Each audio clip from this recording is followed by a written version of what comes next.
They showed up to your spot in Stamford a couple weeks ago, just after John Cena showed up. Yeah. Who I love that guy. He's a great guy.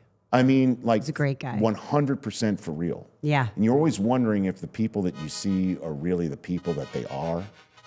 Oh, he's better. Oh, what's your story? Don't you dare be sour. Clap for Stephanie and feel the power. I had a very short stint being a reality TV show host on TNT for a show called The Great Escape. Yes. I don't know if you remember that. Yes. Years ago, and I thought I had finally hit it. I was going to be a reality TV Right. show host, and it was the people who did The Amazing Race, and it was amazing. The whole thing, the setup was awesome, but they wanted me to be mysterious, and that's one word I am not. I will never be called mysterious in my No, entire you could just like it's just to in the nobody. look, I'm right? mysterious to no one. You don't say much. You just With like No, a it's hat? just No, like it's not mysterious. I just wanted to mess with all the contestants, and they're like, you got to try and scare them and be mysterious, and didn't work. Oh, no, that's not my bag. No. It's not gonna happen. yeah, trying to scare them. Yeah, because I don't. If you remember, they were blindfolded or and dropped off in the middle of some creepy or wild location and had to escape from it. One of them was Alcatraz. Another one was like a. And it wasn't just natural to scare it. Like, weren't you scared in some of these locations? I just no. wanted to have fun with them and mess with them. Oh, There like was try and this- be mysterious. Didn't work. it didn't work. Alcatraz didn't have a vibe. Oh, it sure did. It's middle of the Yeah. night too. It was 3 a.m. 4 a.m. Really? Oh, sure, yeah. So my husband shot like a commercial for one of our shows, and it was in a prison that's supposedly haunted Yeah. in Ohio, I think. Okay. But it's very famous. Sure. And Is it the Shawshank Redemption one? it could Or be. that could have been shot in Maine. I don't know where they shot that, Yeah, no, this was. but Yeah, but different. But like Yeah. paranormal Yeah. scientists go there and Yeah. spend the night, and Yeah. like there have been people, right. all kinds of crazy stories. And so I was 8 months pregnant at the time. Mm-hmm. I wouldn't go in. I bet not. I was like, I am protecting my baby. Yeah. No I evil don't blame you. spirit is gonna try to. No. Yeah. Your motherly instincts kicked in. Yes. I mean, I didn't Yeah. even want to be near it. Yeah, we did an episode of the show from a former or an old insane asylum that was supposed to be haunted also. And I remember we doing a stand up at 2 a.m, and I felt something in the middle of the stand up really? grazed my head, but I went through it. And they're like, "Did you feel that?" I'm like, "Yeah, what was that?" They said it was a bat. And then they showed me the video. Well, I think I might feel better that it was an actual I know, bat like, and wait, not right. I like. know that ghost it's not like a ghost. No, Yeah. it was an actual bat. It was just a It was a bat. rodent that could have given me Also, rabies and put me, yes, put me in the shots in the hospital. stomach but- to Minor avoid, detail. but You know. yeah, Better than a ghost, I think. I think better than a ghost. Yeah. Still, but we had a bat in our house once. It's very shit. scary. Okay. Yeah, just because for the same reason when it's so close in proximity, but Right. it didn't touch me. Thank God. Yeah, and good thing you didn't know what it was. I didn't. I just went And through you're it such a 'cause pro. I'm a pro. I didn't want to bust the Right, take. I that's didn't want to bust right. the take. It was 2 a.m. I wanted to get everyone wanted to get out of there. Yeah. So What did you think it was? I had no idea. Right. No idea what it was. Oh, that was odd. But I got through it. Yeah. I'm living to tell the tale. On What's Your Story? Yes, that's right. So I watched our brief interaction on your show back. I had called in. Yeah. Long time ago. Yeah, it's like 5 minutes, and Yeah. you on the call. You invite me to come back, and it seems like we're gonna have a thing, and then No, I mean, well, This is Nothing. it. I didn't. When I got the invitation here, I didn't say let's do a home and home because I don't presume. I don't want to presume. Sure, anything, sure. You know, but for But sure. yeah, no, but it's Let's just do funny it. because it was like, it seemed like, you should come back. We should do this. We're working together now. And I was Yeah, like, I yeah, know, I know. absolutely. And then we, And then it here never we are. happened. Yeah. It's a very 5 years Southern later. California thing to do. It is. You know, Okay, which is like, okay. hey, let's all hang out. I have no intention of hanging out, but I'll say let's Okay. hang out. Check. You know, Understood. and Understood. then you call me or text me and I don't respond. And then when I see you the next time, you're supposed to act as if I don't recall getting your text, and you're supposed to act like, that's like I don't even think about it. Yeah, like, that's no the way, worries. No, that's how I it's like to hadn't live in even Southern thought about California. it till but I that's looked not it what I up. was doing. No, act like I you're not promise you, that's offended. not what I was doing. Meanwhere, That's not what I was New doing. Englanders over But here. I think that might have been like what? That was a Peacock situation, yes. right? And then I left Peacock. Yeah, it just Now things you've happened. since left Peacock. Yes, that's and now that's we're all true. one big happy Disney family. There we go. Yeah. There we go. See? Well, we do still have some programming on Peacock. Sure. Yes. Well, I mean, yes. Still partners. Everybody wants a piece of what well, and you're I say selling. we. That is for sure. Right. Well, let's hope. Let's hope. No, that's. I don't think you have to hope. I think you can. You're good. It's good. Right. It's That's good my. right now. That's my top down looking But business. you have to earn sense it, right? Is that You have to everything's earn it fine every in your day. neighborhood? Yeah, Every- I know. you have That's to earn true. it. That is Yeah. true. Yeah. With everything. Mm-hmm. So how? So I'm going to jump right into Sure. something I can relate to. Okay. What is it like? I mean, you're not exactly working with your wife like on the same show necessarily, but Right. you're both in the business. Yes. I've seen some of the cute segments Yes. with you guys. Yeah. What do you find are the benefits and maybe some of the, rough patches in terms Oh, of? there's no rough patches. No, I know there's What are you not. talking Of course, about? there's not. Is this thing on? Blink What? twice. Rough patches. Challenges, I should have This said. is not a I challenge didn't. either. Yeah, It's I didn't. the greatest I thing didn't ever. couch Spoken it. like the No, wife. I mean, my wife and I, we met in the ESPN newsroom in 1997. So how did you meet?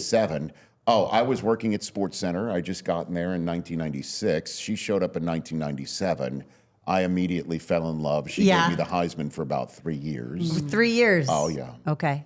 My children. And what were are- your approaches? Our children are testament to my fortitude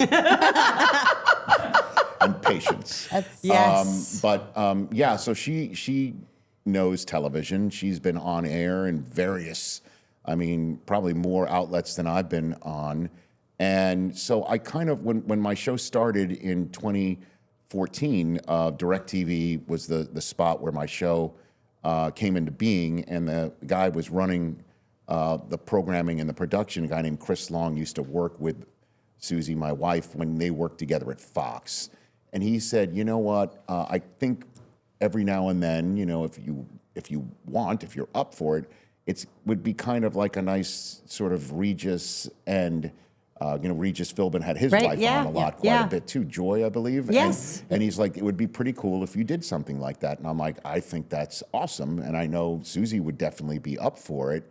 And so every now and then, she'll fill in for me. She'll guest host, which I love. And then every now and then, one of my colleagues will be on vacation or out, like this past week, and she'll sit in there too. And I dig it, and I love it. It's a lot of fun. She obviously knows what I'm thinking, and I know what she's thinking.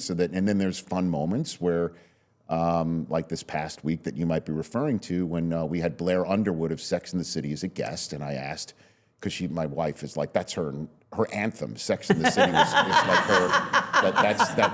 like her. Honestly, Carrie Bradshaw, and in every way, shape, or form, one of the 4 women on Sex and the City, in one way, shape, or form, is a spirit animal of my. Got it. She's not one particular one. No, or yeah, the other, pieces but of- every one of those Yes. ladies is a piece of that in her, and so I would think. So one of the.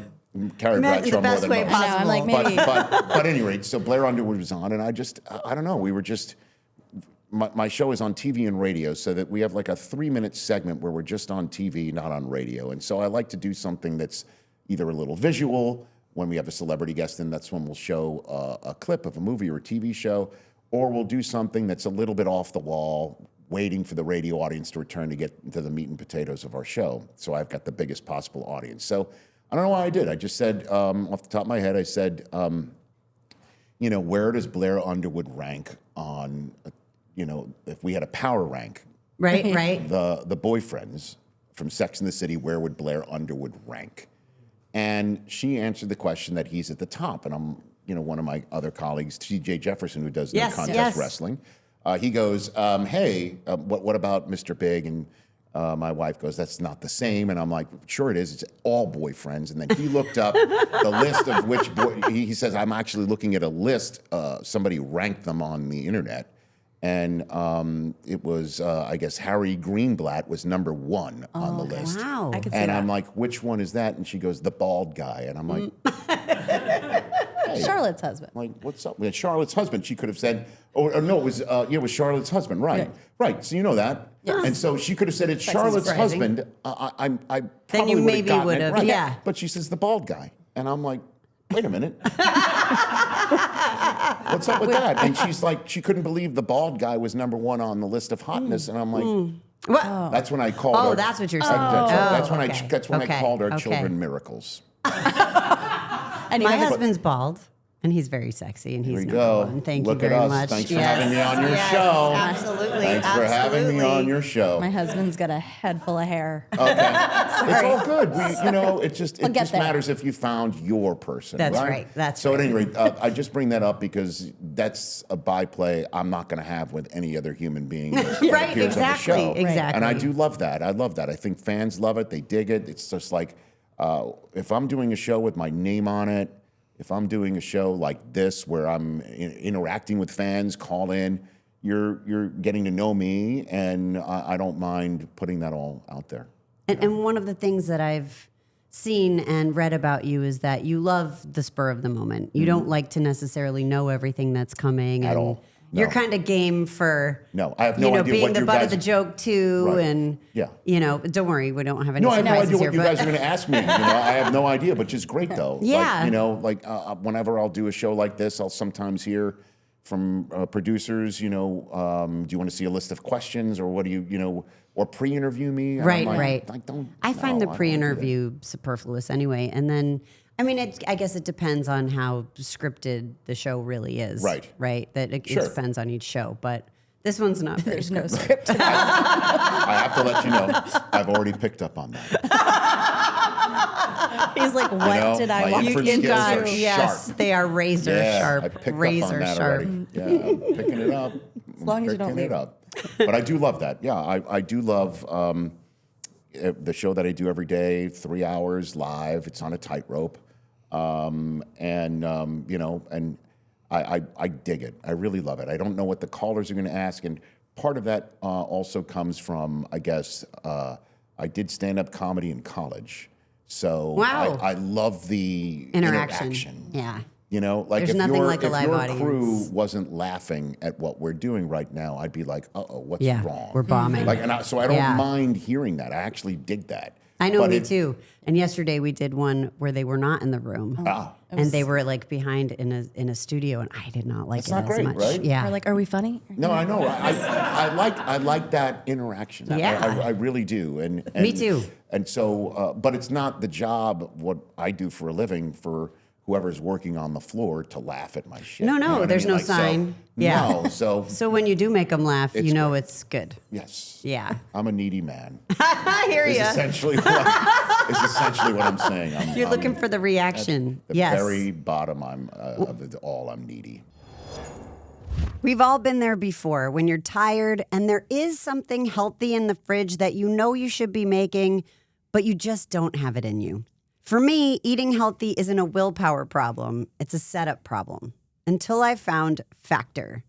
Factor solves that setup problem with fully prepared meals designed by dietitians and crafted by chefs, delivering right to your door. With Factor, I'm hitting my nutrition goals this season without the planning grocery runs or cooking. Factor has meals built around your goals, whether that's weight loss, overall nutrition, more protein, or GLP-1 support. For strength and workout recovery, check out Factor's Muscle Pro collection. Every meal is crafted with functional ingredients, lean proteins, colorful veggies, whole foods, and healthy fats. Fresh, never frozen. Over 100 rotating weekly meals, including the newly launched ready-to-eat salads. Plus, 70-plus add-ons to round out your nutrition, from green juices to peanut butter energy bites. Head to factormeals.com/Steph50off and use code STEPH50OFF to get 50% off and free daily greens per box with new subscription only while supplies last until September 27th, 2026. See website for more details. What is the worst live event experience that you've had? Oh gosh, I think it has to be when I first started out in TV. I got my first job on TV in Redding, California, beautiful part of the country, about 12 hours north of here. Incredible. I'm a Jewish kid from New York, so going up to Redding, where it's about fishing and hunting and panning for gold and all of that, it was just like that TV show Northern Exposure, Right, You know, like so. I'm completely out of my element. I'm used to being from Staten Island, where the mountains are made of trash, not like actual mountains. I'm serious, and it's a beautiful part of the country, incredible, and but it's a small market. Right. So well, I got two stories here. Okay, good. One of them is on the first day of work, like the very first day. I was a television. So you've moved. I moved. Yeah. Yeah. I had moved. I went to a graduate school at Northwestern. Got this job. I don't need to go through that story, but I'm happy to fill you in on whatever you want me to fill you in on. As Andy Reid says, the time is yours. So at any rate, that's for the Philly guys who are here. There you got it. They got it. You can laugh out loud, man. You're not listening to what I'm saying? Your reactions are important. You know how I much think we've this means to established him. that. Okay. So very sharp, Steph. You Yes, got they here. are. They are. So Actually, I'm very lucky to have So I this got team. this job. You are. So I got this job, and my first day on the job is I need to go to a high school doubleheader football playoff game. There's two games. Okay, two teams are playing here in the early afternoon, and then two teams are playing at night. And in between the games, I have to shoot the video of the first game. And then between the two games, I have to interview live the two head coaches of the second game, and then shoot the video of the second game for just the first half, because I got to get back and I got to edit it all together. So Wow. it's a one-man band yeah. operation. Right. And it's just like you got a camera and you got this big, huge coaxial cable that's attached to this deck that you put on a Yeah, and this strap is over your not shoulder. the days of current technology. No, this is right. 1994. Yeah, you need lots of machines. Everything's big and Tapes, oversized. And they're Yes. this thick. Yeah, Like that yeah. big and this thick, and it's huge machinery and everything. And it's 100 friggin' degrees out, and I've got my sport coat on and my tie, and I'm using this equipment that was left over, that my predecessor had used, but he didn't charge the batteries. Oh no. And it had been sitting there for 6 weeks. And so I am now shooting this, and as soon as I hit the record button, It the starts red light flashing. starts flashing. Oh, my And God. I'm like, oh shit.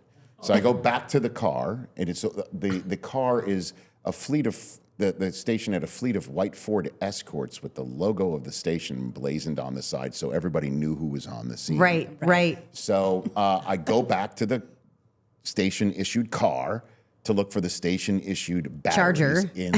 no, just like some extra Big batteries. backup battery. Yeah, there were no chargers back Yeah, in I guess, 1994 either. yeah. No, except back in the I'm thinking in the you shop. plug it into the lighter. No. I know, right? The lighter. Well, exactly, right? No, but there wasn't even No. that. Yeah.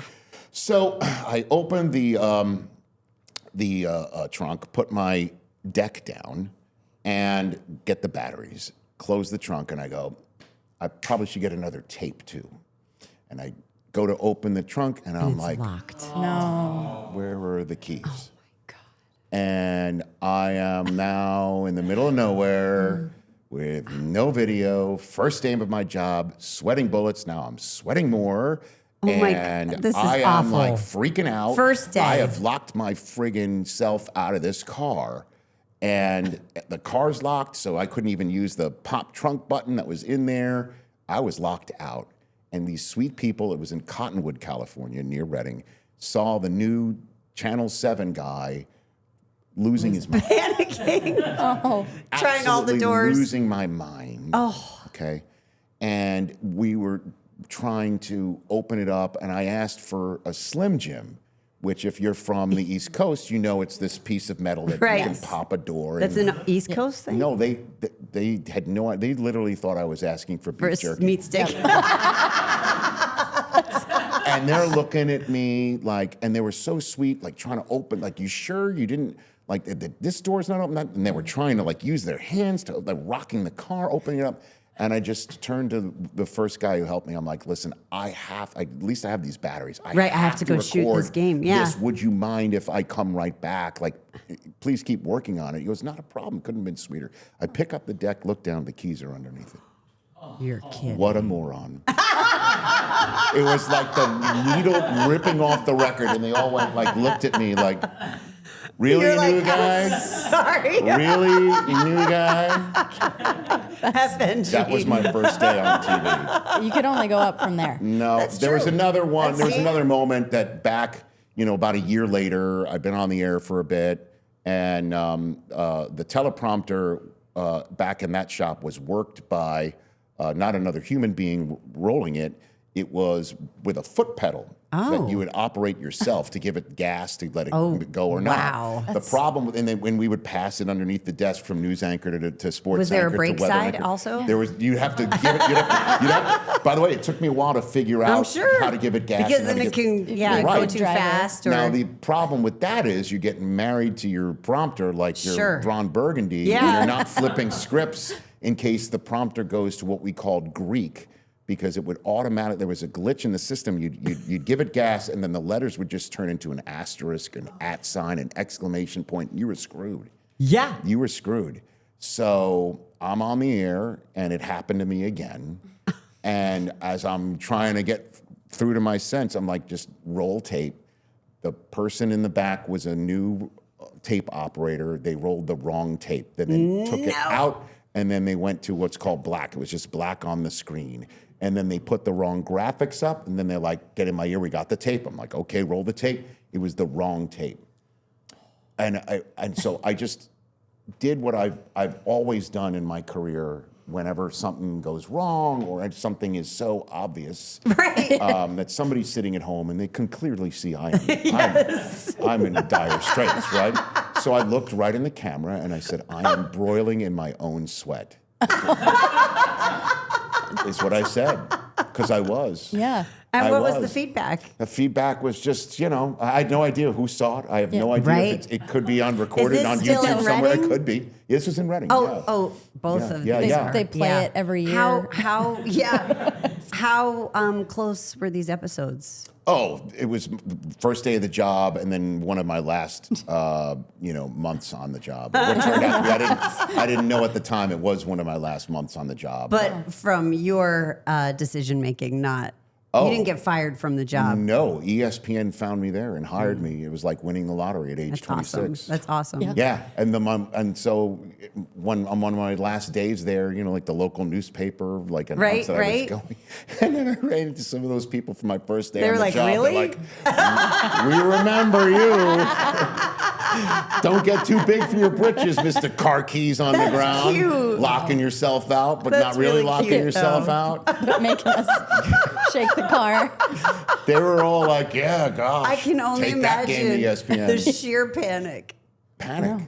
Panic. Panic. Yes. I didn't know what I was doing. Oh. And then, the live truck that was there couldn't get a signal, and the guy didn't even tell me he was taking off. So the two coaches were like, we're ready for the interview. I had to tell these two coaches, Like, I'm we're not sorry. doing it. Yeah. Like, I'm sorry. I'm Total bad. disaster. Total This is my first and disaster. last Does that day. answer your question?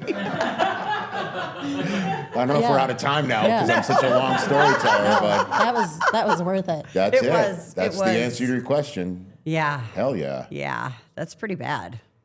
Mm-hmm. I had to recut a whole promo in front of a live audience in Boston. This was before social media and everything else, thank God. What happened? But so it was my brother and I were characters in the show, and it was some big storyline, and we were out there and we did everything we thought we were supposed to do, and we came back up, and of course it's my dad who's running the show, and it was not what he wanted.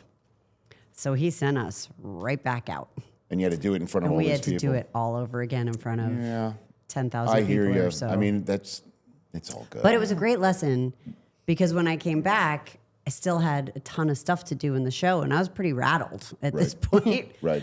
And he told me I had to be a professional, and I had to go and learn my lesson. And that's great; it's behind you now. Now you need to be a professional and go finish this show. Right. and it taught me a lot. Yeah. Yeah. You know what? And at the end of the day, though, it is everything's a lesson, everything's learning, and at the end of the day, those people went home. And, Yeah. and It's not and a you big go deal. about your life. Right, You yeah. put your head on the pillow. Totally and, not a big deal. And on we all go. But it felt like it. I know. I Yeah. bet it did, and it felt like those things for me too. The most nervous I've ever been was when I was on ESPN doing SportsCenter from Pac Bell Park for the 2002 World Series. Doing SportsCenter, we had a set in left center field. It was after one of the games, the Giants and Angels, and they told me that we were live at 10 o'clock at night or 11 o'clock at night. That's what it was, and that if I didn't get the highlight right, that they didn't have the ability to immediately re-record it for the next episode of SportsCenter, because those used to Right. re-air over and over and over again. Yeah. Like today, ESPN would never air a 7-hour-old show in the morning, right? But back in the day, that's what we Sure. did. Yeah. Yeah. So they told me that I needed to get it right, and if I didn't, then the entire crew would have to stay another hour till it was live again. And I just looked at everybody behind the camera. Oh my We've God. been there since probably like 7 in the morning. Everybody wanted to go home, and No I wanted pressure. to go home. Yeah. And, no, I did. Like that put pressure. No, I'm being Felt- sarcastic. No, Yeah. I know that. No, No pressure. Oh, no, it Yeah. was, and it felt like stand up. Like my heart Ooh, was the whole thumping. thing. Yeah, like I felt alive. And then you Yeah, it's crushed great it. though. You know. Isn't that a great It's a feeling? good thing though that the names were Bonds, Yeah. Salmon. It was easy. I didn't have to screw it up.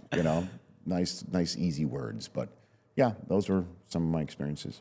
So, what was it like? How did you get notified from ESPN? Like, what was the I method? got a call at work at my desk in Reading at KRCR TV, and the phone at the desk. And the phone with a cord, and the it's cord, a hard yeah, line, push and button, you're yeah, sitting the at whole your thing. desk. Yeah. I'm sitting there, and it would ring twice for any phone call outside the area code, any long distance call. So it would go ring, ring if it was outside the area code. And it was really only when my parents are calling from New Jersey or my brother was calling. You know what I mean? Like no one was calling me from outside the area code, a local sports reporter. And it was ring, ring. And it was an agent from William Morris calling and saying he's heard I'm one of the hottest up-and-coming sportscasters in America. Can I send him a tape? And I'm like literally, I Absolutely. looked around, like so this is '94. It wasn't punked yet, so it was candid camera. Right. So am I like, what's happening? And I'm like, sure. Took down his address. Because I didn't feel hot up coming in. I literally I was going to take another hour drive to a local high school event with my Sure, with your big equipment. right. And so I'm like, okay. So I called my brother. I'm like, you'll never guess what just happened. I told him. Next thing is ring, ring. 5 minutes later, I swear to God, I said to myself, I am such hot shit. That's ESPN calling me. No. And it was. I swear to God. A guy named Al Jaffe, who was the talent recruiter for ESPN for many years, who I'd sent unlimited number of unsolicited resumes and tapes to for years. And it's this guy now. Before you went to Reading. Before, right? Yeah. Yeah, absolutely. Yeah. Unsolicited. And Wow. it was him. Hey, that's pretty cool. It was him, and I almost MF'd him thinking my brother's like, Right? like to my friends, call him. He's totally gullible. Like, he's totally ready to be We've got had. him. Yeah. And he told me like they saw my tape because I sent a tape to a headhunter because it was just first class Sure. postage. What's the big deal? You know what I mean? Like Yeah. don't get in your own head. Like sort Yeah. of what we talked about a few minutes ago. Just do it. What's Just the do big it. deal? Yeah. And they saw it. ESPN saw it, and about 6 weeks later, I was auditioning, and 6 weeks after that, I was on SportsCenter. That's amazing. Yeah, like winning. It was like hitting the Powerball, professional Powerball. Changed my life. Age 26, went from small market in Reading to SportsCenter, which is my dream come true. Absolutely. And that happened. So that's how And that's a how I big jump found out. too. It's not like you dipped your toe in the water at ESPN. I mean, you went right to SportsCenter. I went right to SportsCenter. This That's is amazing. just before ESPN News was created. I was one of the last anchors. I think Chris McKendry, who's doing a lot of tennis now, and she's still there, and I were the last ones who were hired and went straight to SportsCenter. Mike Greenberg had to go right to ESPN News. But yeah, that was amazing. And I'll never forget it. Like my audition, I remember I was across the street at ESPN. I'm sure you've been to Bristol many Yes, I have. times. Yes, I have. It's that hotel right across the street. Okay. Wasn't nearly as nice as it is now. I'm assuming it's nicer because that night I couldn't sleep for various reasons. One, I was just so nervous. Two, the person above me, I could hear him urinating in his toilet through the floor. That's fun. That's so fun. I just said, you know what I'm going to Did do? he urinate in Very an loud. It was unusual like a amount? fire hose. I'm like, what the hell's going on up there? But like repetitively? No, it was just once was enough, Stephanie. You had a know? good night. Disturbed you. It was disturbed enough you for me to enough. not be able to go to sleep. So I just still decided. talking Did you start about it. comparing your own abilities to this man? No, I didn't get that deep in it. Okay. I immediately turned on SportsCenter because it was like 11:30. It was a Sunday night, and I'm like, Dan Patrick and Keith Olbermann, Yeah. the men, the guys, the big show, they were doing their thing, and I'm like, you know what? I'm gonna watch this show and think about how I would do it.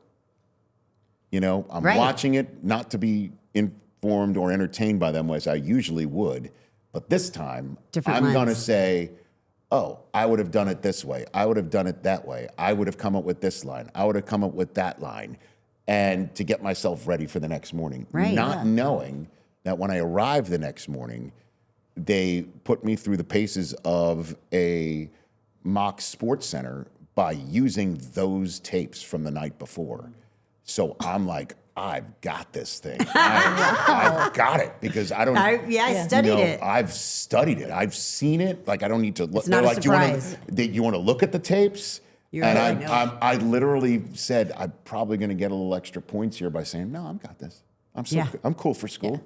You know, I was listening to a man urinate above me last I was night. gonna say, I'm set. You if know, you could just turn on like a faucet. I'm ready. do this really just well. turn on the faucet just to Right. get myself more comfortable. You know, yeah. Right? So and I nailed it. And then Al Jaffe, the guy who probably I bet he had to have put some of his own capital, Yeah, political sure. or inter-office capital on the He's line to say, supporting I'm making the getting call." a kid from the middle of nowhere who's never done it before except for these 15 months that he was on the air there. And I'm going to bring him in. Yeah, it's a big and risk. when I nailed it, he came out. He was just like my dad would have given. Like he was high-fiving, he's hugging me, like great job, Because I bet you Yeah. he was maybe a little relieved. I never asked him about that. That's interesting. But I bet he was a little bit relieved that I stuck it. I stuck the landing, and I got a job offer from them within the week, and then a month after that, I was there, and then I was on the air. March Madness. That was my first. Wow. My first Really show right in the was middle fire. of March of 1996. It was the round of 32 Saturday, and I'll remember I had like 12 highlights in the show, and unlike my audition, blind on Sure. all but one because all the games were finishing. Yeah. And so I remember I got to go down. It's my first sports center. I'm in my suit that I've had for like the last 15 years. I'm Right. ready to go. You're one and only? I'm my one and only. I might have hit a warehouse or two on the Maybe, way to yeah.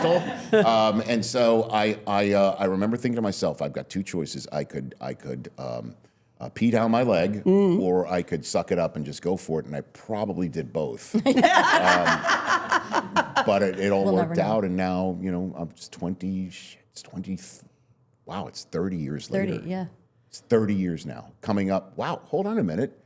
That might be next week. Really? Yeah, Yeah. I need to look at the date. March Madness.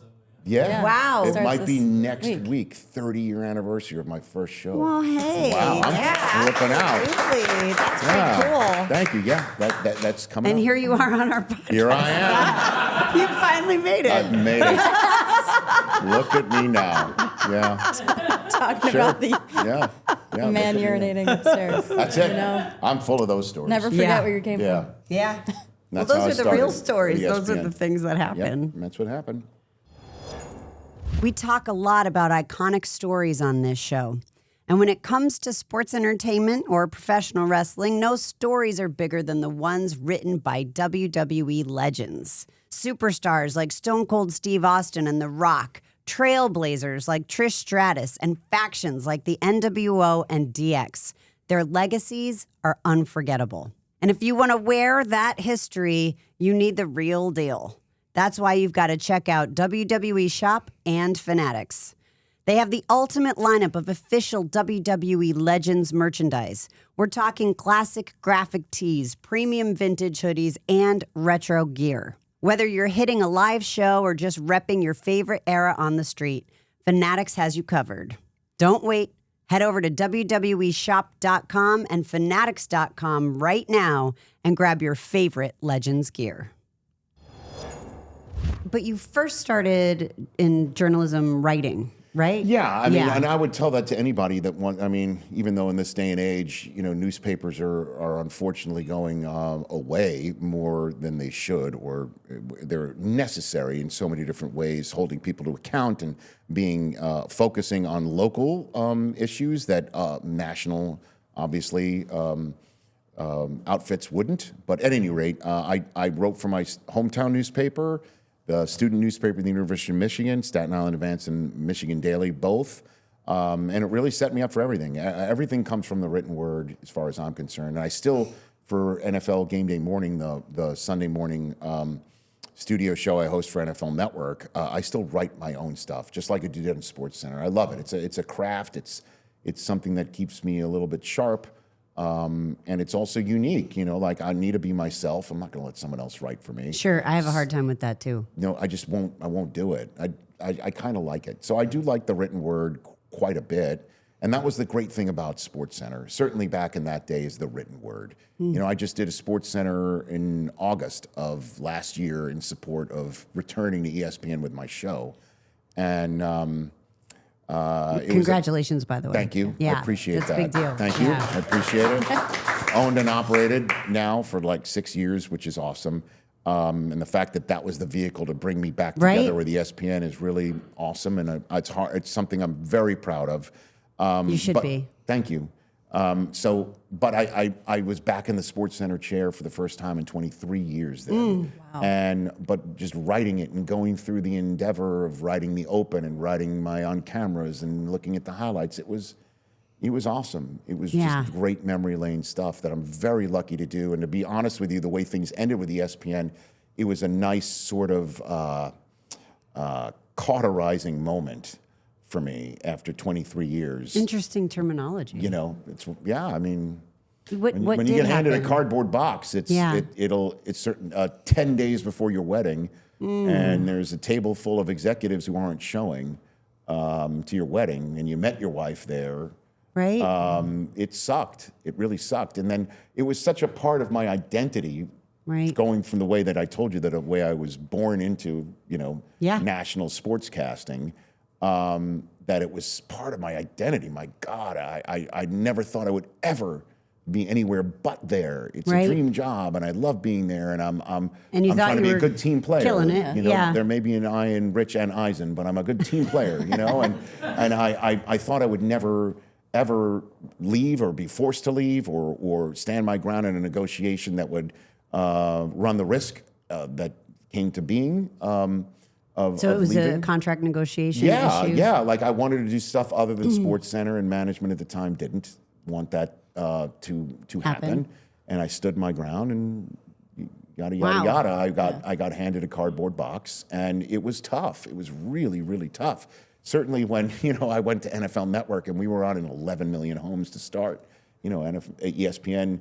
Was on at the time about 110 million households. Yeah. I mean, this is when cable was at its it. peak. There's nothing else, right? Yeah.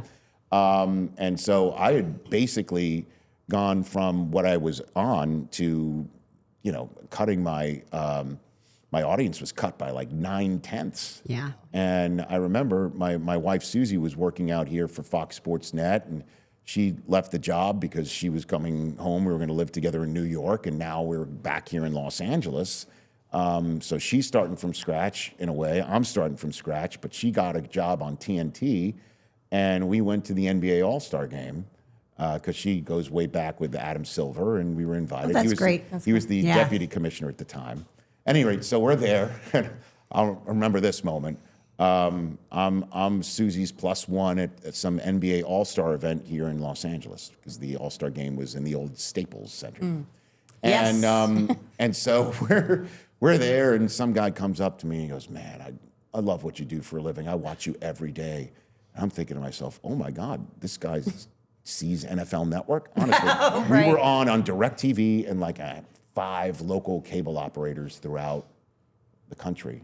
So I wanted to immediately crowdsource. How did he see me every day? This right. is amazing. NFL Network was like 13 weeks old. I'm like, "Really? You see me every day?" He goes, "Yeah." I'm like, "How?" He goes, "Well, I watch SportsCenter every day." And I'm like, "Well, sir, I have not been on SportsCenter since May." And he's like, "Get out of here."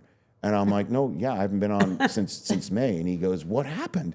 And I'm like, I left. I'm on NFL Network now." And he goes, "Are you all right?" And I'm like, You're like, well, it wasn't my choice. I'm like, "Well, no." initially. I said, like, if you have a mirror, I can fog it for you. Like, I'm standing right here in front. Like, I'm all right. Like, Yeah. but that was the way people would Perceived view it, what's yeah. going on. So how That could you something is not wrong. feel of like course. it was? Well, I already did to Yeah. begin with. To be Yeah. very honest with you, I already did. Obviously, very fortunate to land on my feet with NFL Network, Right. where I'm still working 23 years later. And the crazy thing is, again, is the show that I started in 2014, back in September, moved to ESPN Radio and Disney Plus and the ESPN streaming app. So that show brought me back to ESPN. And now I think in about 20 days from where we're recording this, ESPN is going to take control of NFL Network. So I'm wow. fully back.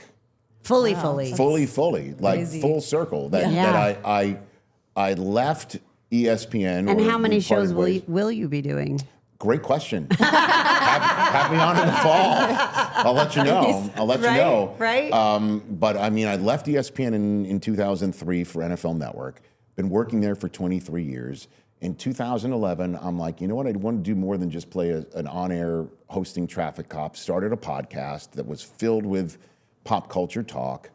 3 years after that, DirecTV comes to me and says, "Do you want to do your show every day, 3 hours a day, after Dan Patrick's show on radio and TV?" I'm like, absolutely. Wound up nearly having to give up my firstborn child to get the carve out with the NFL, but got that done. 2014, started that show. And you had a little more savvy with negotiation. A little bit, but I didn't have much leverage, to be straight Okay, up honest well, with you. yeah. But I got it done. Almost gave up. And then in 2019, things changed with DirecTV. They discontinued the show. I took ownership of it. I can go on and on Which about was how I great. went from one to the other to the other. But and then in September of this past year, that show is what got me back with ESPN. As ESPN is buying NFL Network, and now I left NFL Network. I left ESPN to start NFL Network, and in the 23 years of work that I have been putting my blood, sweat, and tears with so many hardworking, outstanding, football-loving, professional, the men and women in the NFL Network all together have created something that is worth 10% of ESPN, and that is what now brings me back to ESPN entirely. Is shit you cannot make you up. can't write it. You can't. Yeah. You can't. But it's also testament to never burn a bridge. It Yes. makes no sense no matter how deeply personal you you are, take yeah. the business, right? And I'm thrilled. I couldn't be happier with the way everything Good for you. worked out. Really good Thank for you. you. I And you really appreciate that. bet on yourself. Yeah. And you must be pretty talented because you can't, you're like a bad penny. You should follow me on. Follow my. No, I'm just kidding. Listen, it's just again hard work, working with the right people. I put together. DirecTV helped put together a staff for my show. When I took over ownership, then COVID hits. It was a total dark time. Yeah. But I had a bunch of folks who were sticking with the show, who were like, "We believe in it." I told them, "Stick with me. I'm not going to give this thing up. Right. Let's figure out what we can do." And I'm not just saying this because of Disney, but I say this all the time in any business that I do where, as you know, stuff, you got to grind it out Yep. until a deal is actually papered. You know, you can lose Yeah. it at the last second and whatever. Anything can happen. And anything, like even buying a home, like Sure. anything you've ever bought. No matter how close you get. Yeah. Right. It Like could you- still there's one or something could two- happen. 2 or 3 times where you're purchasing something where you feel like it's just not going to happen. So you just got to keep persevering. But the analogy I use a lot, because I remember the show when my kids were younger, it's the old Mickey Mouse Clubhouse train that used to belch out the train tracks and put it one in front of Yes, the other in front yes. of the other to keep the trains going on the tracks. And that's the way I've been doing my show for about 6 years. Wow. And just keeping things on the tracks to keep it going with the right people, you know, just de-assholing people are any place everything. that you work. Yes. And you got to have people who respect one another. Yes. Respect the work rules, respect women And who that work share in the the same place if you're a values. man and Yeah. vice versa. And clearly have the right staff. And that's why, you know, I'm very lucky. You're talking about the people that you have working here Yeah. and that you work with. I feel the same way about everybody on my show as well. Well, and you're clearly an excellent leader. I appreciate you saying that. Well, and you put this team together that you invest in every day, Yes. and because you're asking them to invest back in you. Correct. You know, and it is time is the greatest gift you can really give. For sure. Right. And also listening. Listening is another gift that I think you can give to somebody that is working in your environment or working for something that certainly has your name on it or is a family business, clearly. You know, like listening and hearing what is of interest to them and how you can affect it and make it happen as well, if you can. Right. You know, and don't bullshit. Like just basically say, you know, if they come up with an idea, if you don't like it, just like right off don't say I'll think about it and then Right. take a week and a half and forget about it, right? Yeah. Like just basically Don't come string it out. just say, I don't think that's going to work, but let's figure out something else, or I don't like that, or just come out Yeah. with it, right? Just be And it's honest tough, and but straightforward. It's better. I mean, again, and I couldn't be more thrilled about this and the support that WWE is giving No Contest Wrestling, the pod that's... It's a great pod. Well, I appreciate you saying that because true. It's 2 guys who Really love it. Oh, yeah. wrestling and are passionate about it. And anything that somebody is passionate about and it comes across in their hosting or their conversation, to me is content. And the thing that I do for my show that I think is, you know, something that I'm constantly trying to brand is the mixture of sports and entertainment. Yep. Sports and That's what ESPN and stands for. Pop culture, right? That's what the E in ESPN stands for: Entertainment Sports Yep. Programming Network. And so, not like I've reinvented the wheel, but also, you know, I haven't covered the Super Bowl for 23 seasons, the biggest thing that our country, sports-wise, team sports-wise, for sure. Second to Exports, WrestleMania, I understand. Did you notice? I did notice Team how you sports. said Did you notice what I said? Yes. Team sports. Sports. I know team my sports. audience. I know. He I was know. like, I see her eyes. Team sports. All right. Although there is I some can tag argue. team. I I didn't can say argue. tag team sports. No, but I basically witness every year the Super Bowl being stopped in the middle for a concert. Right. And sometimes that is what people talk about more. More. And so sports and pop culture blend. They're spokes on the same wheel. People do not bat an eye over it. So when TJ Jefferson, who's been with my show for a very long time, he's talking wrestling, he's talking wrestling, he's talking wrestling. And at one point, you know, when I told him, I said, if we can get our podcast network up and going, I will do my best to get you a wrestling podcast. O'Shea Jackson Jr., who I've gotten to know in his appearances on my show, I'm like, let me call him up and say, do you want to do a podcast? I know my guy here on the show, the 2 of you guys would be great together. They met, they hit it off, and they are not only really passionate about it, but they're great professionals about it because they know you've got to keep going. You've got to put a fresh coat of paint on every week and keep the content coming and keep going.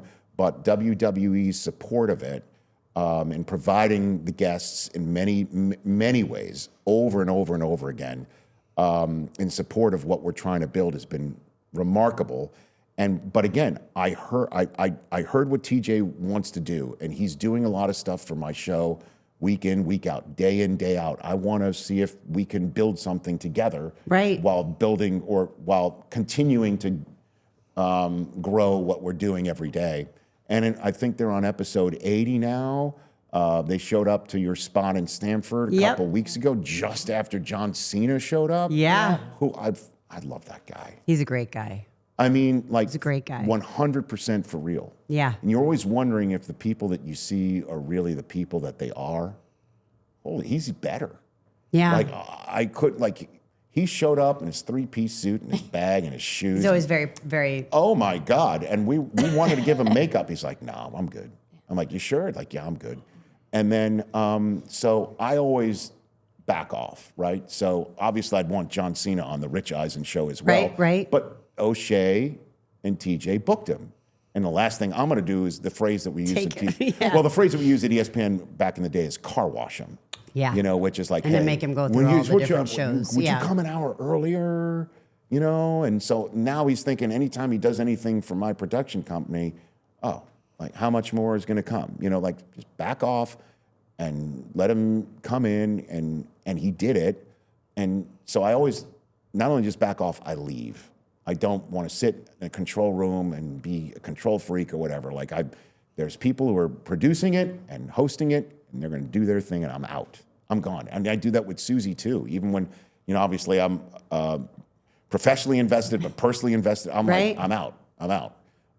Do you find if you stayed, you couldn't keep your mouth shut? It's not that. I'm a pacer. I pace a lot. I pace when I'm okay. on the phone. I'm not a nervous guy, but I just energy I pace. guy. Yeah, Yeah. I kind of like that. And I also don't want to, you know, a intrude. Like distraction, there are yeah. people who's doing their jobs, Right. like, and they're in those positions because I think they're awesome. And let You don't them wanna do make 'em it. nervous Let them in do any it. way. You know what I mean? Let them do it. But the reason why I bring this up is I leave, but I'll always check in. So I'd like text them. I'm like, you know, how's it going? and they write back, like Don Bowie's the producer of the show, because I'm not texting O'Shea and TJ. Right. 'Cause they don't have their phones on them. I text Don and I'm like, how's it going? He's like, great, amazing. You know, I'm like, oh, it's great. So I just go about my business, don't think about it, get another text an hour later, and it's from Don saying, he's still here. Wow. Yeah. And I'm like, If all John right. invests, he's all in. Yeah. Yeah. But 2 hours? Yeah. Like, and I'm like, okay, at this must point in have time, really enjoyed I'm it. now I'm nervous, all right? They're keeping him. Yeah. They're going too You long. get it, right? Yeah. Right. And yeah. I basically said, I'm like, should we let, like, are we good? Should Like, we should we wrap let him it? go? Should Yeah. we wrap it? And he's like, no, he's loving this. He's just Oh, like it's saying, so you know, great. what else you got? Yeah. And he stayed for almost 2.5 hours. Well, and they're so knowledgeable. Like TJ blows me away. He's I mean, he he's knows a everything about savant. everything. I know. It's almost like, you know, you and Stanford need a restraining order. You know? I'm like, he's all about it, which is great. You need Yeah. to have passionate, knowledgeable, but humble, right? Yes. Like not I'm the smartest wrestling person Right. there is. Like I know more than any other wrestling Right. Then host. what do you have to learn? Yeah. Not at all. He's curious. Yes. Curious, humble, passionate. Like that's what's great about him. And O'Shea is as pro as they come. Yeah. He's great. Although We he was had him kind of on the wiped out podcast. after you had him. Was he? Yeah. After his day at Stanford, you know, they were in a car back to New York, and I FaceTimed to see how it was going, and I like TJ's on it, and I'm like, "Where's O'Shea?" And he showed him. He was out like a light. He had a busy So day. I've nicknamed him O Snooze Jackson Jr. We'll have to You know, use that. We'll have O to use Snooze that. Jackson It's not our Jr. But fault. yeah, how great is he, right? Oh, he's awesome. He's amazing. He really is. He's funny. I mean, obviously an entertainer, and he's also a chip off the old block. In He terms really of is. Real business sense of professionalism too. I couldn't be happier. and I'm he's so an thrilled incredible about this pod. storyteller. Oh, you yeah. know? He is. He is. He's He's full of them. and right? he went to school originally for script writing. There you go. Yeah. Good he for really him. understands character and story and business Yeah, and he sure does. he's very humble and respectful of the opportunities that he's been given. Heck yeah. You know, and worked so hard I think for. that does come from his family. Yeah, for sure. He's a true chip off the old block. You know, Yeah. He really is. And I have Loves him on his every parents. Yeah. Yeah. I have him on every Wednesday before they record. He's going to come in tomorrow, and it's going to be great. And, Yeah. And I have my fun with him. But anyway, I just brought that up because various reasons. Obviously, it's connective tissue between what we're talking about here and who you are and what I'm doing and what I'm trying to do.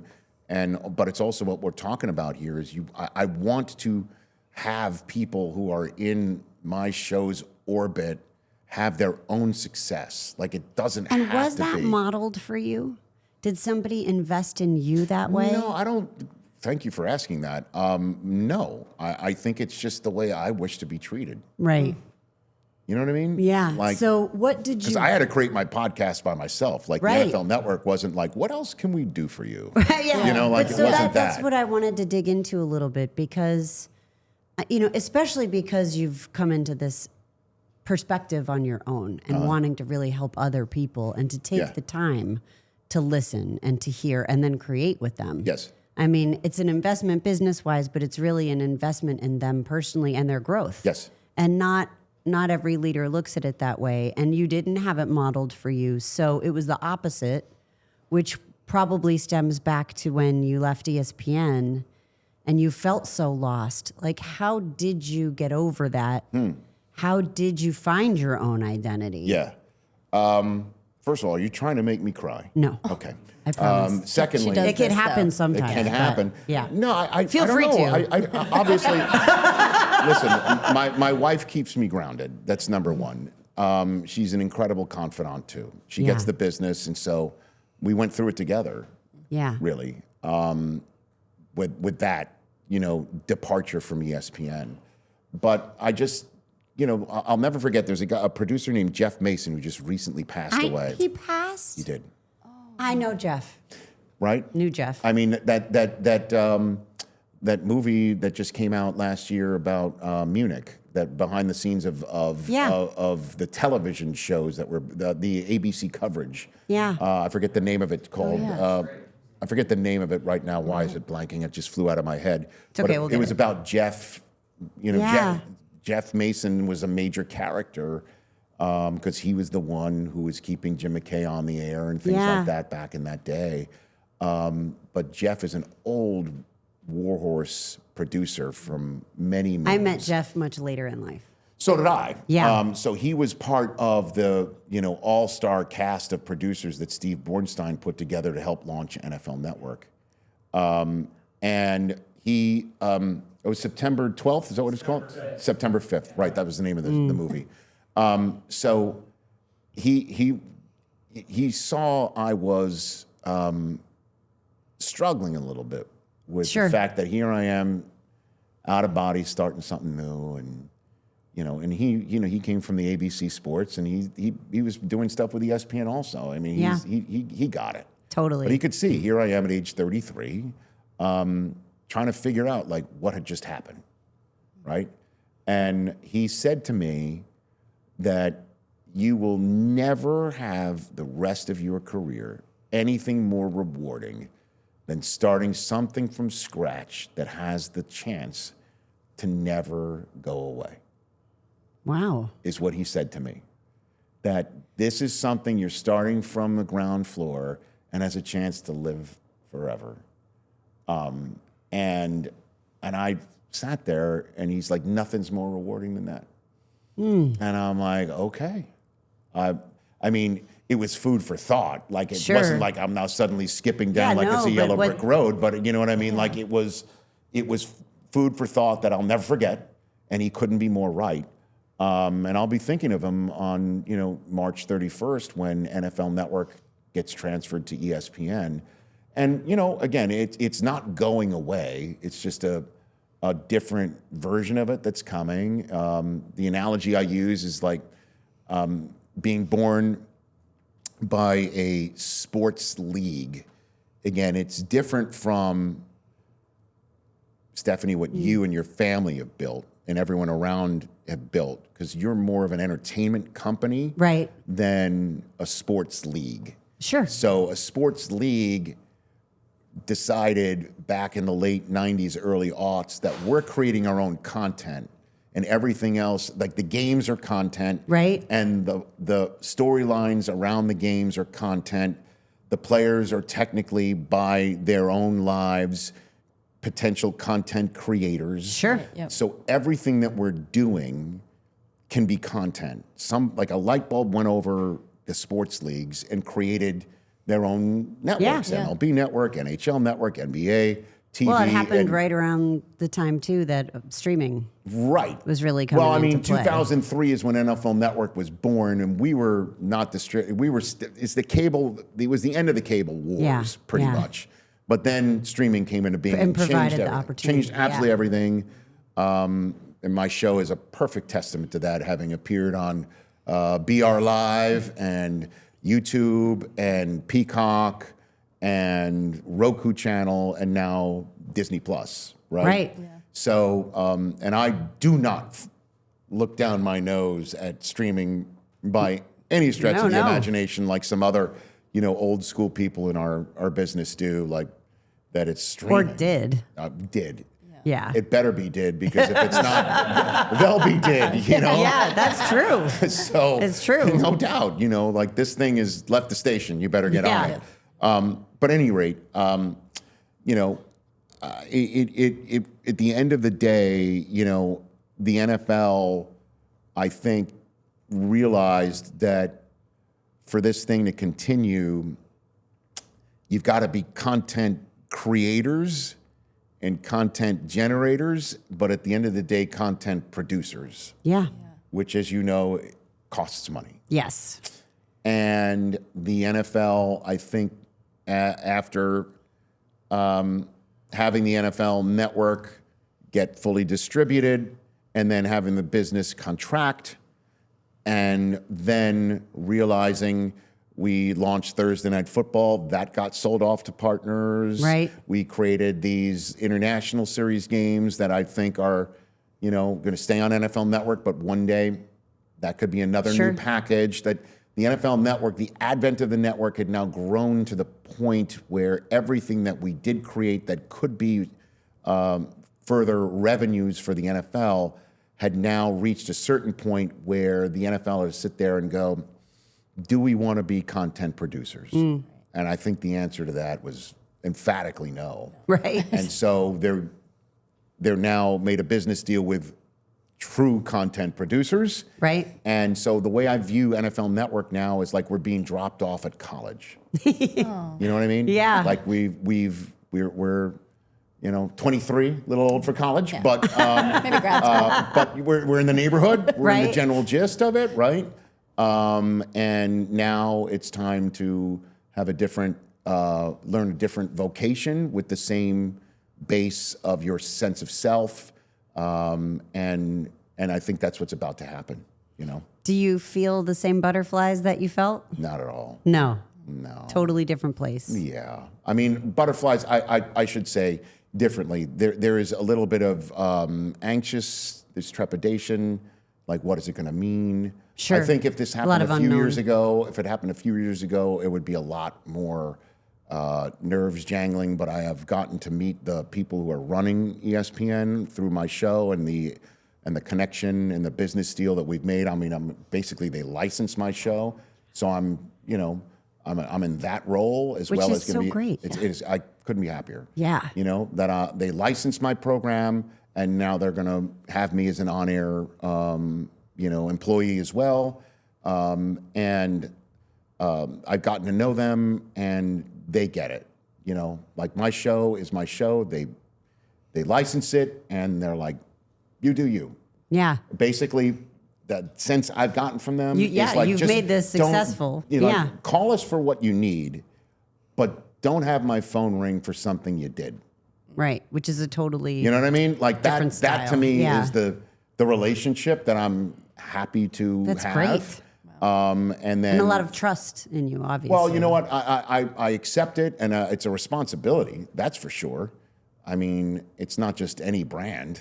Right. So, and and I remember the first day walking into my show studio and I saw Disney Plus and the Rich Eisen Show logo next to each other, and I took a picture of it. I sent it to my wife, my agent, wow. everybody. I'm like, I don't take this for granted. Like, this is a show that was, on life support in December of 2019, and here we are. We built it together. We've done it together, and it's just beginning. It's really exciting. Was there anything your wife said to you or did, when you were going through that rough time that pulled you through? Like anything specific that you can remember? No, Just it really being wasn't there. that. It was just obviously having a great relationship.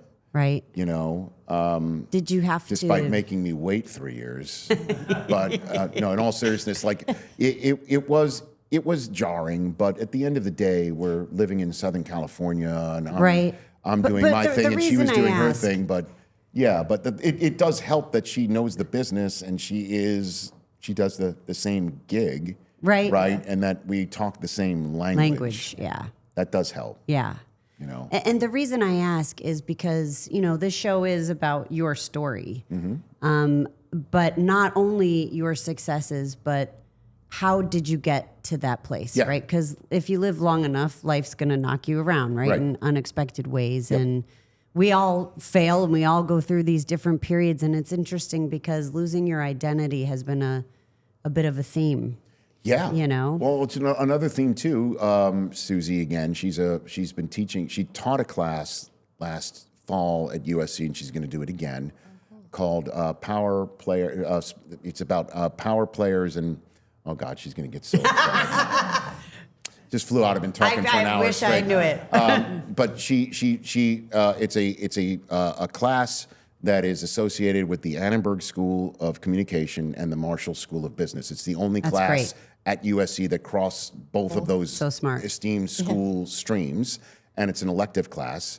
And so she goes deep in her Rolodex. I think she would love to have you, by the way. I'd love to. I'd rather have you do that. If you do anything, you should do that because you're talking to a bunch of students who are so eager for knowledge of something that you've done and what you do. And the general gist that we hear from every single guest that she's put up there, no matter if they're an agent, no matter if they're on air, no matter if they're in business part of sports in some way, shape, or form, is that the most powerful teaching tool is failure. Yes. That what you are most fearful of in the long run turns out to be the strongest boost and confidence builder that there is out there. And 100% I believe it. It happened to me. You're saying it. We're all thinking it.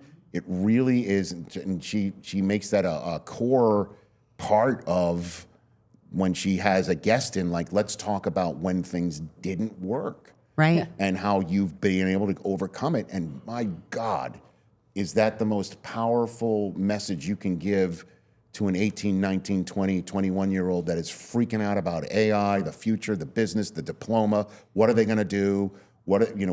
How can they get to this point in their life as they're 18, putting this pressure on themselves, Right. to basically say, even if it doesn't work out at certain parts of your life, it's okay. You just hope that, because they don't understand it yet, right? They haven't even dipped their toe in the water yet. Right. And you know that it's going to happen at some point. So hopefully it comes back around. Yes. And then the entrepreneurial mindset is you can't be afraid to fail, Right. right? You have to actually fail constantly. Yeah. In order to get to the best possible product. But some people don't think that way. Yeah. Or they don't believe it, or they don't understand it, or Or they they've put never too much experienced pressure it. on Oh my themselves, God. or The kids are flipping out Yeah. sometimes in these classes. And when you meet college kids, they're worried about the future and how do I get there? And the answer is just chill out. I know it's so difficult to do, but just chill out, learn. Like, at some point, you're gonna want to be back on campus here, You're Right. gonna wish you were back on campus here, so don't miss it because you're too worried to focus on it and enjoy it. I know that's a simple thing to say, when I'm at this part of my career and life, but it's the truth. and how would 18-year-old you have taken that? Not at all. I'd be like, give me something, give me something tangible. Give me something that I can actually use. Right. Give me something like that. Or an 18-year-old me, I wouldn't even been thinking about it at that point. That's what I mean. You know what I mean? Like, Yeah. I don't know. You couldn't even find the keys. I couldn't even. Sorry. Had to bring it back. I couldn't find the keys. See, I told you she was funny. Is that the name of my, should that be the name of my memoir one day? Oh, yes, I for couldn't sure. find the keys, or Yes. dumbass. That should have been. Pick up That's the the name deck. of my memoir. Dumbass. As I'm like, that's my photograph on the cover. You know, God bless you. That must have been the worst. it was. Oh, I can't imagine. And the time is ticking down, and you've got to go get Holy this shit. And then I had to footage get and these back to interviews. I had to get back and up go to the I-5 other. to get and right. Edit the edit whole- this shit together and get on the air. And then you had to drive to the other game, right? Or were they being played No, in they the were same being location? played at the same location. Oh, at least that Oh no, was yeah, that was yeah. good. Look at those positives. But look at you now. I didn't run out of gas. No. You know, not at all. Have you told that story to the students? No, I didn't, but I've told it to you. Yeah. You pulled it out of me. I bet they would love that. Maybe I will. 'Cause If that's my a- wife that's will a have me back. real- I was her first guest last fall. So, very cool. Yeah. Very yeah. cool. But I'll tell her, that you're up for it. Sure. She'd love that thing. Of It'd course. be great. It'd be great. I had the privilege of speaking at my alma mater, BU, and I taught a class on branding. It was right before I became the chief brand officer at that time. Right.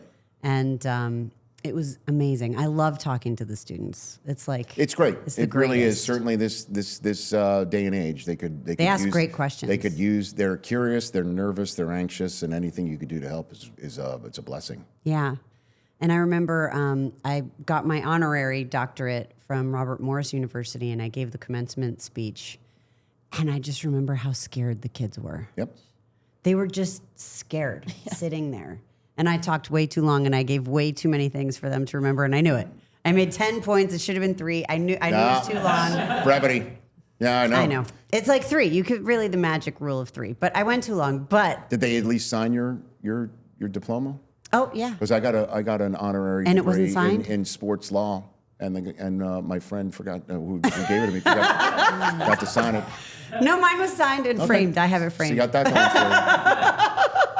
Yeah. Yes, my daughter is studying to get her doctorate in PT, and she says she's going to be the only doctor. I said, honey, There you go. I am already a doctor. Oh yeah. Yes, Doctor. I am a doctor. Dr. McMahon. Doctor. Paging. Sounds like a show, I know, right? and maybe not a good one. I know. No, The name of I'd your watch it. memoir. I'd watch it. Thank Definitely. you. Thank you. Yes. Grey's That's our Anatomy. next spinoff. Big news, WWE and sports fans. The world's #1 sports fan festival, Fanatics Fest, is making its return to New York City.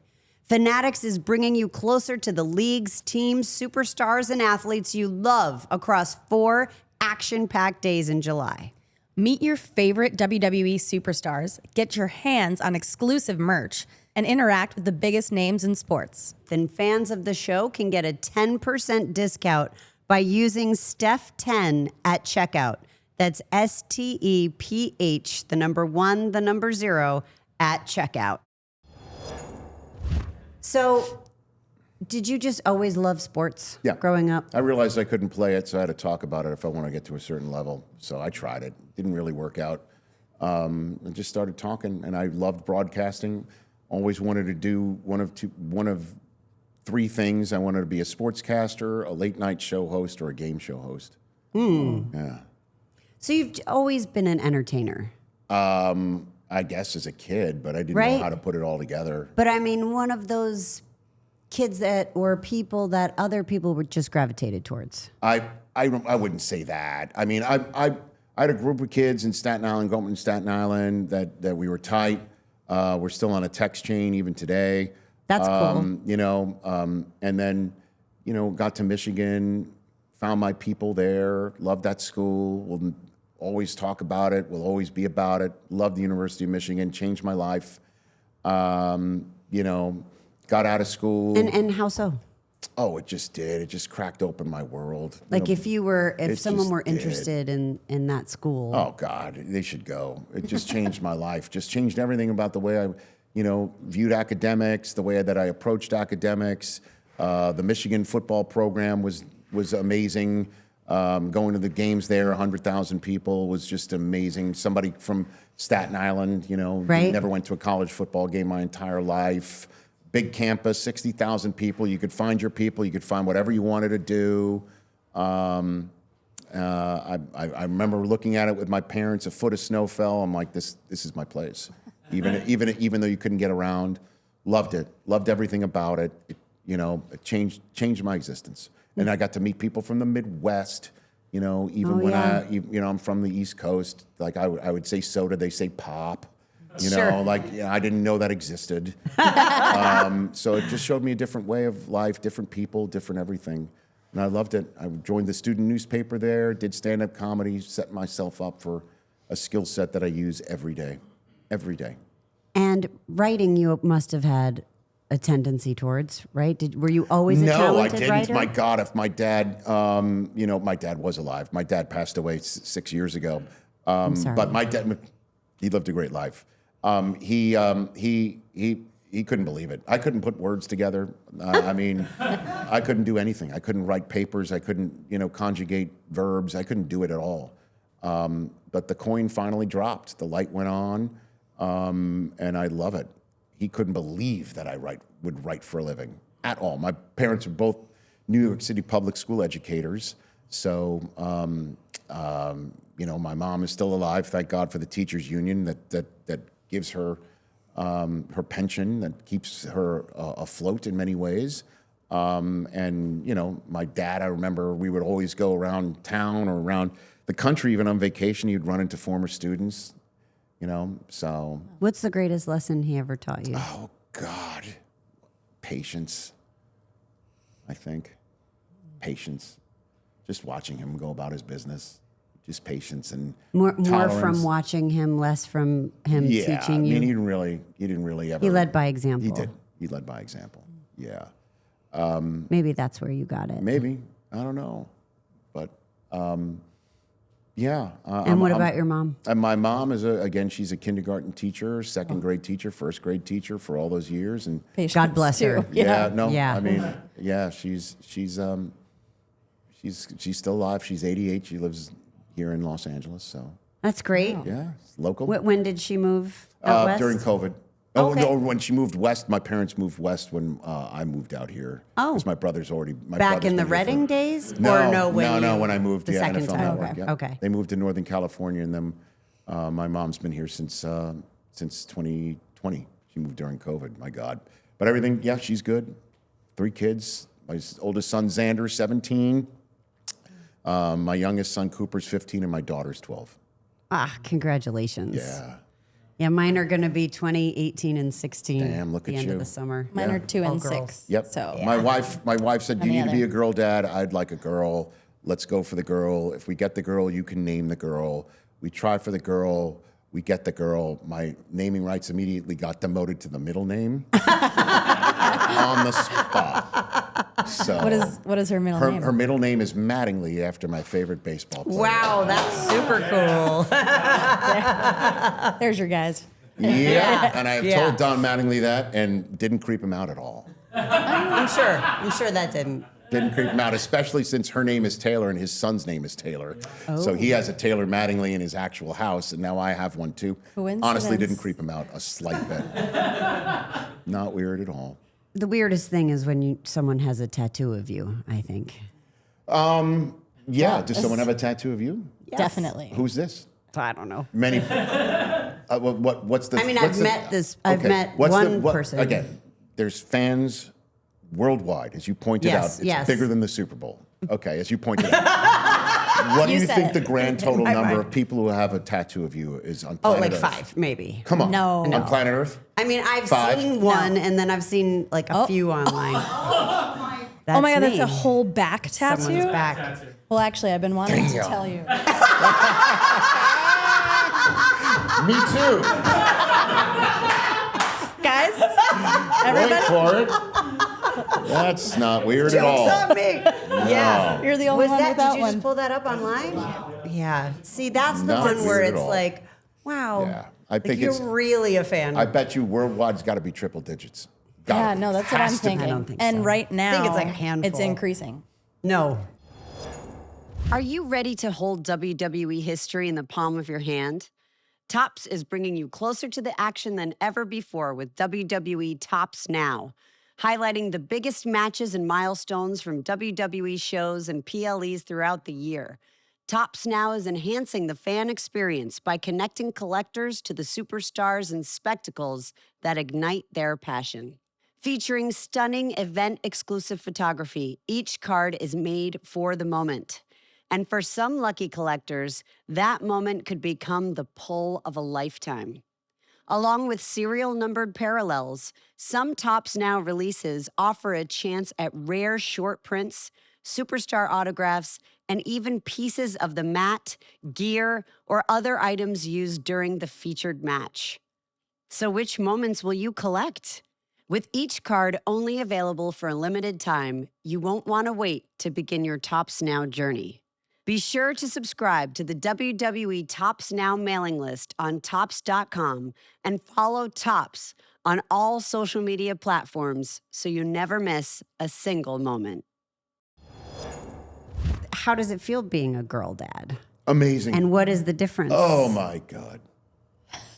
Please. Are you serious? I want to hear it from you. Okay. All right. Boys, my boys, I love my boys. I love them. I love them as much as my daughter, and I love my daughter as much as my boys. But my boys, on occasion, can be poop-throwing monkeys. Okay? They're boys. My daughter, you know, it's a different story. Like my boys, sometimes they still have to get on their ass on the floor to put on a sock. My daughter can never just ends. you know. Well, you with the written word didn't happen until college. But I mean, but it's a different story when a girl calls you daddy and when a boy says the same thing. It just is. I mean, you just don't know it until you know it. And that's why Susie was just like, you've got to have that feeling. You've got to get it. You've got to be that guy. And you're a bit of a softie. I am. Anyway. It's end of story. Like they all know, oh my God. The guys at work always accuse me of her being my favorite. I refuse to, that's not true. Right. That's bullshit. Okay? Yeah, I don't believe in favorites Not at of all, kids. but they always have fun with that. You know, Because although she's the baby. she is the baby and she is my girl, you know, and she's awesome. She plays basketball. She's a badass. And Love it. She is crushing it. Like I've got a couple of all-star games that she won two. She was part of two winning teams for her all-star. She made her all-star team in her league. They won it twice. And her name's on a banner in a gym here in Los Angeles, which is my greatest athletic achievement of my life. That's amazing. To see my name on a banner. And my daughter is the one who did it. My boys are awesome and my daughter is awesome, but it's just different having Right. a girl in a relationship to a girl dad. But now she's 12 and, you know, like, and she can say things just directly, you know, like I used to. Is she a lot like you? She's got a little bit of my goofiness, and she's a lot like her mother more. But I don't know. But That's a and good the question. directness. I think I've got a little bit of like this is. I've got her eyes, and the rest of it is thank goodness, my wife. You know, but yeah, it just she is now of a certain age where, you know, she'll even say, "Dad, you know, I can't, you know, I would used to get in bed, you know, and snuggle going to sleep. Those days are over." And she basically said, "Yeah, we can't do this anymore." You know, like Heartbreaking. but I get it. Like she's growing older and Yeah. she's that girl. And I think at this point in time, she would want me to stop talking about her. yes. You know, like So she's what just are you like, gonna whenever I talk say? about her on the show, She gets nervous. She oh doesn't like God! it. Like we had and I watched Star Wars movies with her. Like we just watched Return of the Jedi for the 19th time last night after we watched Empire Strikes Back for the very umpteenth good. time So over the the right weekend. Star Wars So I had movies. the actor Adam Driver on the show. I'll use my daughter to name drop. There we go. And he's Kylo Ren, and she Yeah. was Kylo Ren for Halloween, and I showed her picture to Adam Driver. How cool. Kylo Ren. How cool. And she was fucking pissed at me. Oh, really?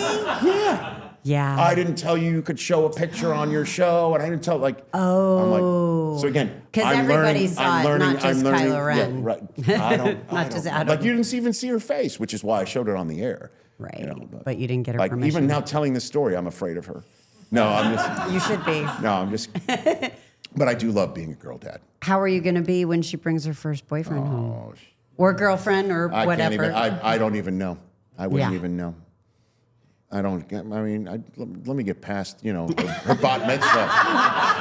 My God, before we get to the prom, let's just walk But before we it's so run funny here, because man. one of my daughters, there was a boy that came calling. Yeah. Sounds so old school. Yeah, no. And They text now. no, he literally showed up, and he was a bit older, a couple years older, and it was funny because we had verbally told my husband about this guy and that he was interested, and they had met, New Year's Eve and whatever. And he was fine with it. And we had all told him many times, like how old he was and all this stuff and where he was from. He was in college and she was in high school. And, he wanted to come visit and was willing to drive, and then it came time for this actual boy to show up. And it was like a few days before. And I have never seen my husband lose it like that. I mean, he went like nuclear angry. And no, you didn't tell me how old he was. And no, I didn't know he was in college. And maybe he wasn't listening. Maybe it just didn't hit him. Like, I don't know. But he went nuclear. And I was so worried that this wasn't going to happen for my daughter because now he was so upset that maybe this guy was never going to be able to come by. And long story short, everything worked out, and this kid was a real sweet kid. That's good. And it didn't work out between them. It was, maybe like a month. Wonder But why. yeah, but it was intense. Well, here's there what that my moment. suggestion would be. Okay. You don't mind me making Yes, a please, suggestion? We've please, kind of please. just met. I know, I appreciate this. You have the ability to take your husband out of this, okay? Remove him from the just have the Do I Undertaker really? answer the door. Oh, but I could just have You know my what I mean? husband that's what- answer. that's what I'm just saying, Yeah. just have like Stone Cold handle this shit for yourself. Yeah. You know what I mean? Like this is the sort of stuff you could mix and match, you could We brand. have two you could- English Mastiffs too. Like, Okay, I'm just saying, you could have your pick of whoever to scare the shit out of anybody from your workplace. it's true. You know what I mean? It's true. Have them work in there and Yeah. get it done. Yeah. You know? Luckily, we didn't need it. Okay, good. There's always It next all time. worked out. in the end. yeah. And Damn. she's going to college in the Okay. fall. Oh, and great. yeah, but I still have one who may have. Yeah, that's the one. That's the thing is dropping my kids off at college at some point. Like my oldest is going in a year and a half. It's the worst.